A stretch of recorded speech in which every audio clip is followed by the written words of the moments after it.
Тәжірибе көрсеткендей, конституциялық сотқа келіп түскен өтініштердің көпшілігі құқықтың әртүрлі салаларын реттеу тақырыбына қатысты.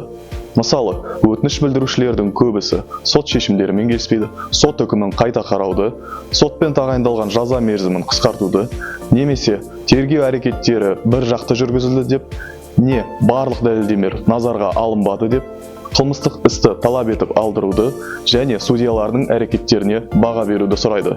Алайда, аталған сұрақтар Конституциялық соттың құзыретіне жатпайды.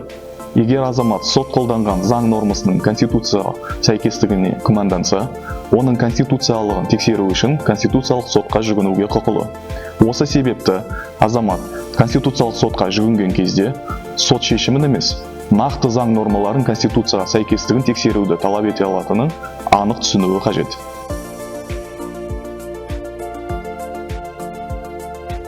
Өтінішті конституциялық іс жүргізуде қабылдаудан бас тартылуы мына жағдайларда мүмкін. Өтініш Конституциялық сот туралы Конституциялық заңда белгіленген өтініш нысаны мен мазмұнына, оларға жол берілу шарттарына сәйкес келмесе, немесе тиісті субъекттен туындамаса, өтініштің нысанасы Конституциялық соттың құзыретіне кірмесе, өтініште көрсетілген мәселенің конституциялығын осыған дейін Конституциялық сот тексеріп қойған болса және кейіннен шешім қабылдауға негіз болған Қазақстан Республикасы Конституциясының немесе өзге де құқықтық актілердің нормалары өзгертілмеген жағдайда, заңды күшін сақтайтын Конституциялық соттың шешімі болса, өтініште көрсетілген мәселе Қазақстан Республикасының Конституциясында шешімін таппаса, тиісті құқықтық қатынастарға қолданылуы жалғастырылатын жағдайларды қоспағанда, конституциялығына дау айтылып жатқан акт тоқтатылса немесе күші жойылса.